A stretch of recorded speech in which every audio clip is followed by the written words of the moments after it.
Kembali di Sapa Indonesia Malam bersama saya Randi Saputro. Saudara, seperti yang Anda sempat saksikan tadi dalam Breaking News Kompas TV bahwa terjadi aksi unjuk rasa yang berujung sedikit kericuhan di Surabaya, Jawa Timur dari teman-teman mahasiswa di sana yang menuntut ada peninjauan kembali terhadap pengesahan Undang-Undang TNI.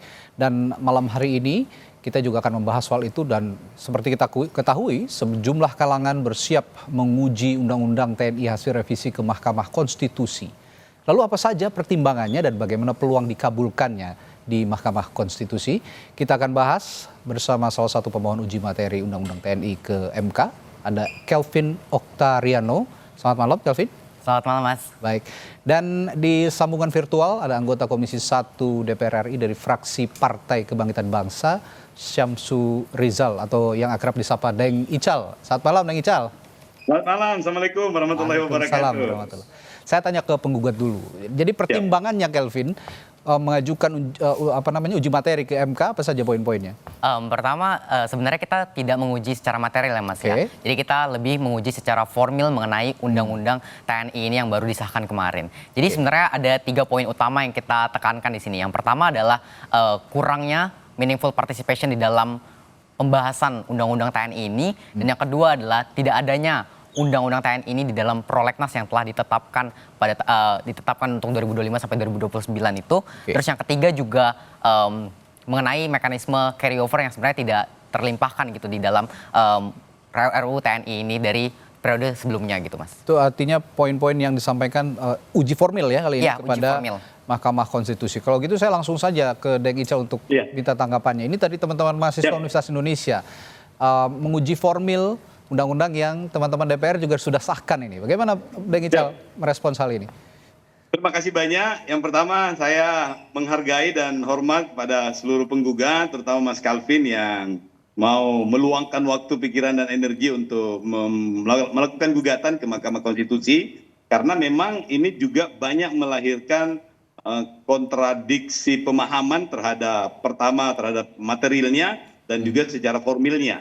Sehingga ini berarti akan menguji apakah secara formil ini proses pengesahan ini sudah memenuhi kaidah-kaidah hukum yang ada di DPR, kemudian juga secara substansi ini sudah memenuhi asas harapan dan asas keadilan bagi masyarakat. Jadi tentu kita menyampaikan penghargaan dan terima kasih juga, sekaligus juga untuk memastikan bahwa apa yang kita lakukan di DPR dengan seluruh prosesnya itu sudah memenuhi unsur-unsur yang tertera dalam proses penyusunan kebijakan, terutama perundang-undangan dan juga melalui tata tertib. Nah, yang pertama melalui minimum partisipasi yang disampaikan oleh Mas Kelvin tadi, memang perspektifnya agak berbeda karena ini sifatnya yang carry over, yang mulai masuk di prolegnas itu di periode 2014, 2019, kemudian 2019, 2024, maka kita menganggap bahwa proses partisipasi ini sudah cukup. Kemudian kita menambahkan di Komisi 1 itu dengan mengundang beberapa pihak yang kemudian dianggap representatif, termasuk dari perwakilan Purnawirawan TNI, organisasi pepabri, kemudian yang kedua juga dalam proses partisipasi ini juga anggota Komisi 1 pada masa-masa reses dan masa-masa yang lainnya itu telah menyerap secara personal. Jadi kita anggap daftar inventaris masalah yang sebelumnya sudah tertera di periode 2019-2024 yang 102, kemudian turun menjadi 87, kemudian 40 sekian, dan terakhir menjadi tiga materi, itu dianggap semua sebagai bagian dari keberlanjutan dan dianggap sebagai bagian dari partisipasi. Oke. Nah, yang kedua yang ingin kami tanggapi secara formilnya itu adalah proses carry over itu dan masuknya dalam prolegnas prioritas di tahun 2025. Jadi sebenarnya memang tidak di awal itu belum masuk di prolegnas 2025, tetapi ternyata dari rapat di Badan Legislasi itu diputuskan untuk dijadikan sebagai prolegnas prioritas 2025. Jadi prosesnya di Badan Legislasi. Di Komisi 1 ini tinggal membahas secara material. Nah, yang dibahas secara material itu adalah daftar inventaris masalah yang ada yang menjadi catatan atau hasil notulensi di periode 2014-2019 dan 2019-2024. Oleh karena itu mungkin ini penting untuk disatukan persepsinya itu sehingga kami di Komisi 1 itu membahas langsung pada pokok-pokok materi dan daftar inventaris masalah. Oke, Nah, jadi demikian Mas Aldi. Iya, siap. ya, jadi ini ada di pembahasan awalnya ada di Badan Legislasi kalau kata Deng Ical begitu, dan ini Komisi 1 tinggal menerima. Dan tadi saya garis bawahi bahwa partisipasinya sudah terpenuhi. Bagaimana Kelvin kalau merespons, katanya wakil rakyat sendiri sudah menganggap ini sudah partisipasinya sudah mencukupi. Oke, mungkin mengenai partisipasi dulu mungkin kita bisa lihat ya di pasal 96 ayat 4 di Undang-Undang nomor 13 tahun 2022 itu udah dijelaskan bahwa draft rancangan undang-undang dan juga naskah akademik itu seharusnya dapat diakses dengan mudah oleh masyarakat. Ya.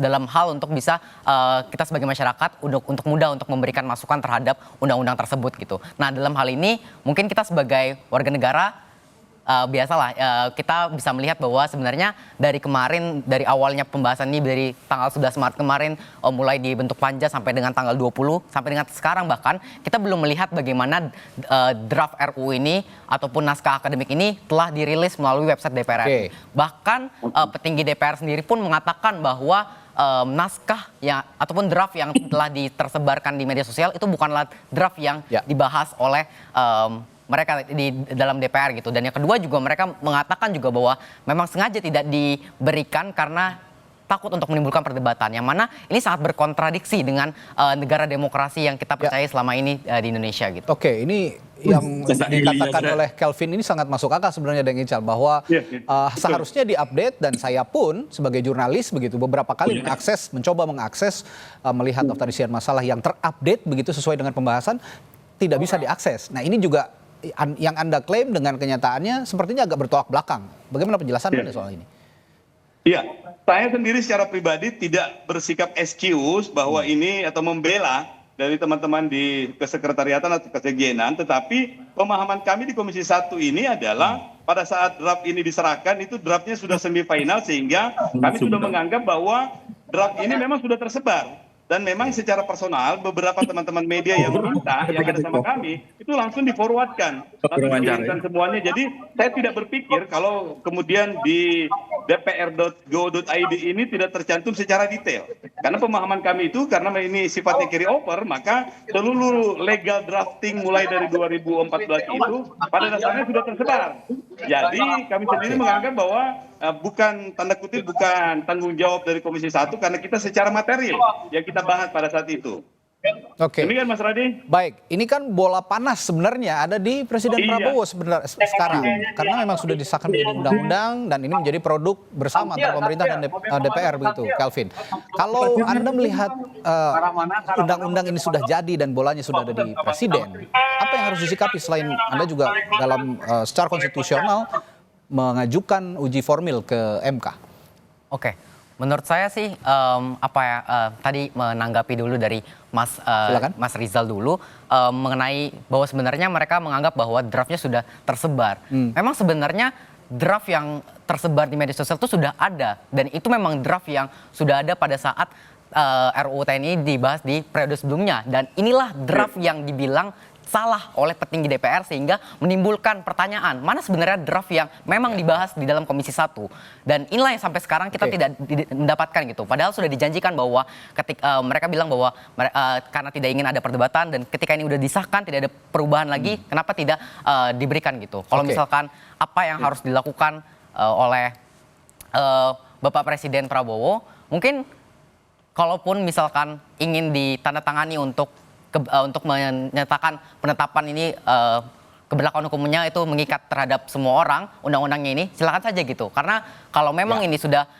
disahkan, bahkan ya udah kita justru permohonan kita menjadi lebih sempurna karena udah ada undang-undang nomornya berapa, udah ada di lembar negara. Jadi tinggal kita lihat saja apakah MK akan memutuskan ini sah secara formil ataupun tidak sah. Ada langkah yang sangat konstitusional melalui Mahkamah Konstitusi yang diajukan oleh Kelvin. Ini juga kita harus apresiasi. Tapi saya terakhir sedikit untuk Kelvin, melihat peluang uji formil yang Anda ajukan. Bagaimana sejauh ini, Kelvin?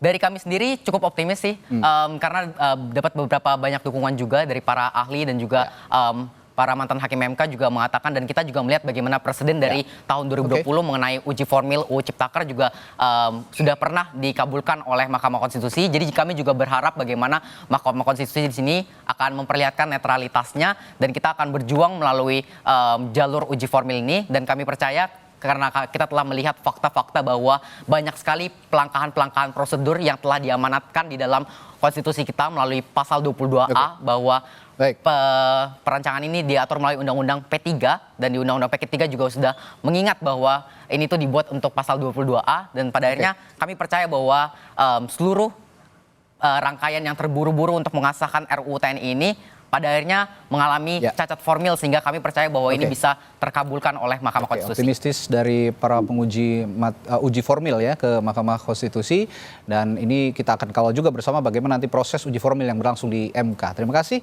Kelvin Oktariano, pemohon uji materi Undang-Undang TNI ke MK, dan juga Deng Ical, anggota Komisi 1 dari fraksi PKB, sudah bergabung di Sapa Indonesia Malam. Sampai jumpa lagi.